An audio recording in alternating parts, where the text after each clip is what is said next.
Wandering Winder with some more initial impressions on cards from the thing that's the new thing, which I think is called Dominion Plunder. Yeah, that thing. Great. Let's get right into it. Siren, 3 cost, action, duration, attack. Each other player gains a curse at the start of your next turn. Draw until you have 8 cards in hand. Holy shnikes. But then the below the line is when you gain this, trash it unless you trash an action card from your hand. Um, okay. There are probably some ways to try to cheat that on gain restriction. So, I don't know. Maybe there's a way to make trashing a card that you just gained a positive thing for you. And, or just trashing it in general. You buy it and trash it, and you don't have to put it in your deck. Maybe not. Necromancer, I guess. It's the duration, so Necromancer won't really work. The command cards won't really work. I don't know. Maybe there's some ways to cheat it on that end. Also, you can obviously have some bad stuff in your hand that's action cards that you want to trash. I mean, the most obvious thing to me is in games with Necropolis, you do that. Also, stuff that's really banking on gain to get going. So your skulks or your rats or your I mean, rats isn't on gain, but your skulks or your rats or your lackeys, maybe silk merchants. There's going to be stuff you can trash to this, but that is a pretty steep cost. Um, the effect is very strong to an extent, right? Giving a curse is good. Drawing to 8 at the start of your turn is good. It does not stack nearly as well as, well, it doesn't stack very well, basically, because you draw to 8 and then you just draw to 8. I mean, I don't know. Maybe you can do something with this and tide pools. It's probably a good combination with tide pools in general because you discard your tide pools and then draw back up to 8, and that seems pretty good. It's also good against discard attacks because the important thing to note here is you're drawing to 8 at the start of your next turn, like duration draw, not when you draw your hand for the next turn, which technically happens at the end of this turn. Blah blah blah blah blah. Um, yeah, I mean, I think you're going to want to get a couple of these fairly often, but the question is always just going to be like how costly is having to pitch an action card to it, not play the action card that turn and then pitch it to this, and that is something. Um, yeah, I guess the other ways around it probably right are if you can move it when you gain it, if you can move it as not where it's expected to be, then it won't get trashed. I think. I think that's how that works. I don't know. Some rules experts tell me how that works. So, like, if it gets gained to the top of the deck, then it will still trash because it expects to be on the top of the deck. But if it's one of those things is when you gain it, move it to the top of your deck, then it won't get trashed. I think that's how that works. Not 100% sure, but just watch out for that kind of stuff, and people tell me in the comments how the rules work because yeah. Let's move on. Stowaway. Stowaway, 3 cost, action, duration, reaction, at the start of your next turn, plus 2 cards. And then, when anyone gains a duration card, you may play this from your hand. So, the reaction part is much stronger than the action part. Um, the action part is like a delayed moat that misses a lot of shuffles and stuff, which is not very exciting. But I mean, sometimes you need to draw, so sometimes you do this because you need to draw. And I guess it maybe works a little bit kind of with draw to X, but then the duration draw to start at the next turn doesn't really work with draw to X, so there's some tension there. But anyway, yeah, it's like a draw, like a duration moat, which is mostly downsides. There are some upsides, right? Because you don't have the drawing dead issue, but it's mostly downsides.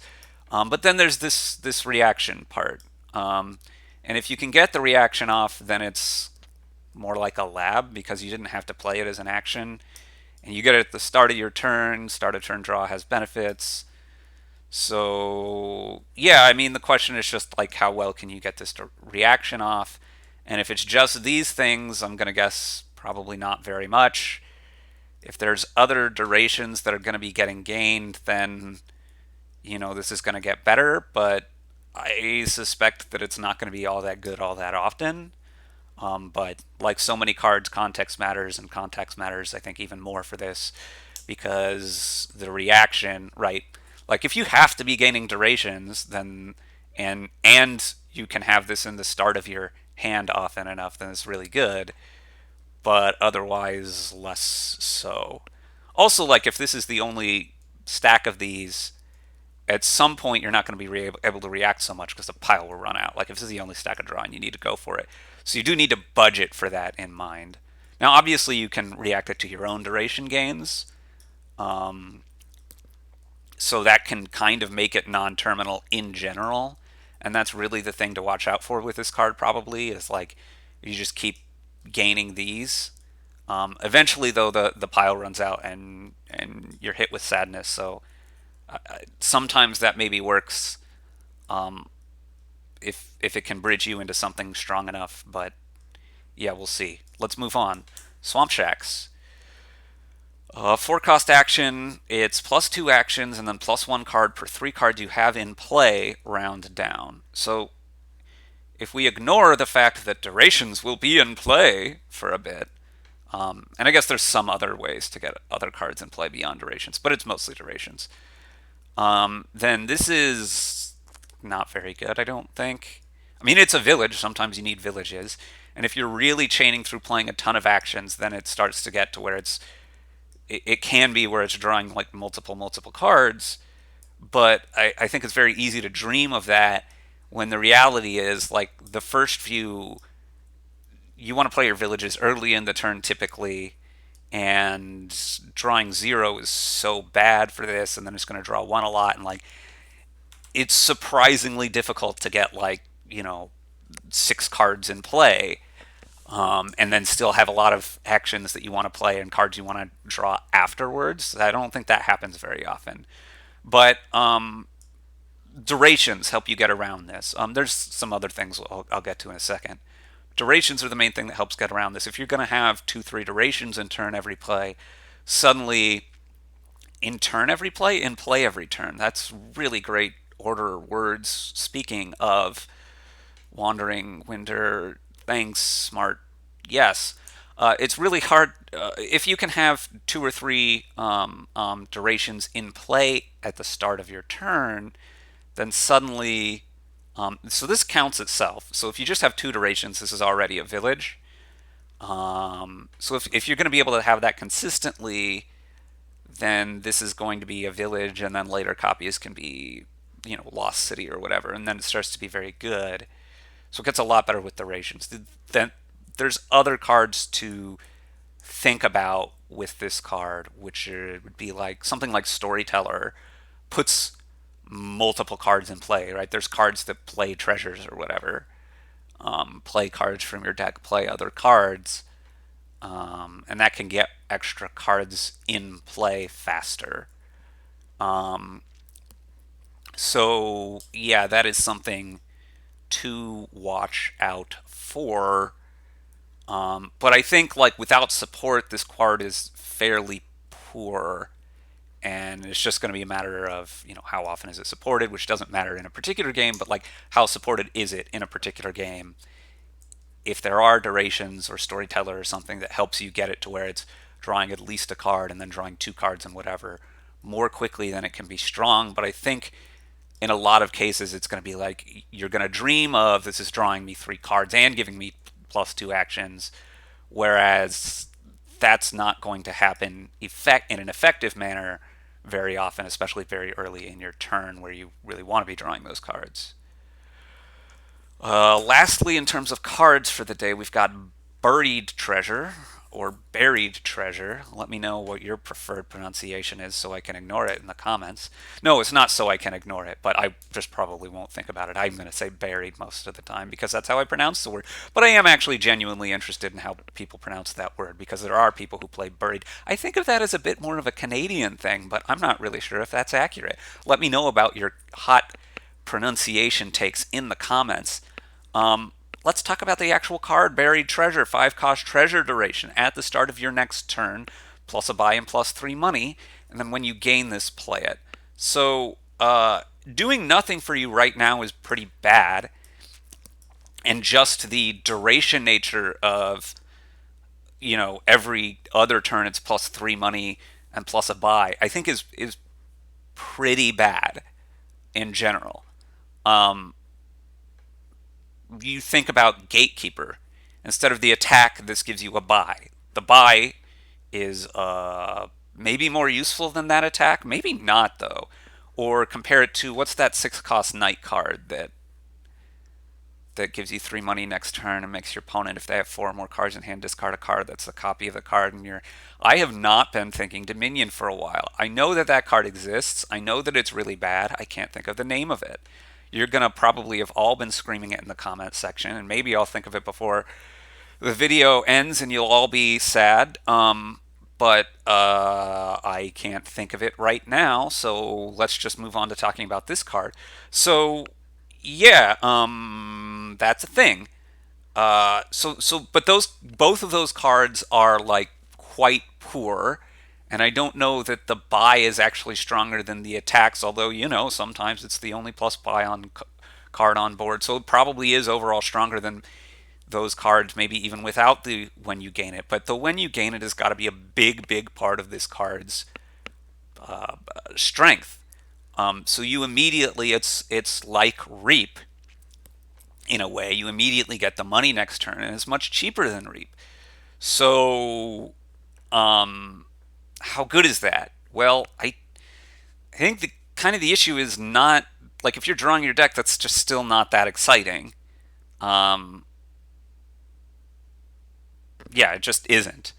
But situationally, tactically, I think in money decks is where you're most gonna want to be. Maybe just in general in money decks, this is good.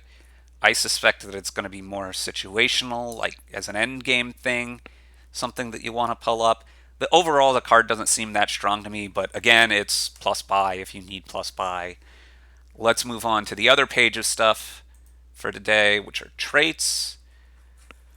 Traits are like that one landmark where I think it's called Obelisk, where it affects one pile and all the cards from that pile. Like Obelisk is basically a trait that make all the cards in that pile worth 2 more VP. That's basically how trait works. Trait at the start of the game picks a pile. I think it has to be an action or treasure pile, and it has to be from not the basic cards. I think they're called the Kingdom cards. The 10 piles that you flip out. I don't know what happens if you somehow flip out a set of 10 that don't have actions or treasures in them. It's definitely possible, but it's going to be super rare. My guess is it tries to pick something and then that just doesn't work and it doesn't do anything. Great. I suppose that also. Does that already come up with Obelisk? I can't remember. There's some stuff that wants to specifically pick an action card, and sometimes you don't have it. This can be an action or a treasure, which is nice because apparently there's a bunch of extra treasures in this set. Hooray, fantastic, huzzah. So they just modify, and I guess technically they don't modify, but cards from that pile have this trait. So, I mean, you'll be able to figure it out by example much easier than my very clunky explanation. I'm sure you can go read the exact rules, whatever. But let's just talk about some of these. When you gain a Pious card, you may trash a card from your hand. So this is going to pick some pile in play. So it picks, I don't know, Fortune Teller. And then Fortune Teller, whenever you gain a Fortune Teller, you get to, because a Fortune Teller is a Pious card, you get to trash a card from your hand, which suddenly makes Fortune Teller look much better. Like you open Fortune Teller, and you've got a 10 card deck, that doesn't have two of the estates in it, and that is so much better than just opening Fortune Teller in general.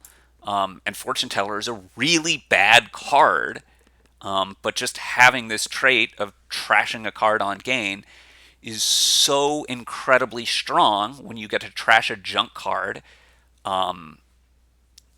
Yeah, that's going to make any card that it's on quite a lot stronger. I don't know, maybe any card is overselling it, whatever, blah blah blah. But it's going to be a huge deal, and you're going to be wanting to get these Pious cards early, like as early as you can, pretty often, because the cards are not that imbalanced to start with. Adding this free trash on the front end is going to make even a bad card, like I gave the example of Fortune Teller, even a card that's that bad is suddenly going to get so much better.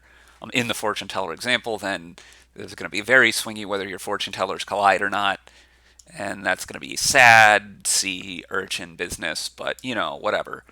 Yeah, I mean, so Pious is going to be very, very impactful and really going to make you value those cards a lot more, I think. Fawning says when you gain a province, gain a Fawning card. That is going to be interesting. This is not a May, so you have to gain the Fawning card. Now, most cards are actually good to have in your deck, but they're going to be better for some decks than for other decks.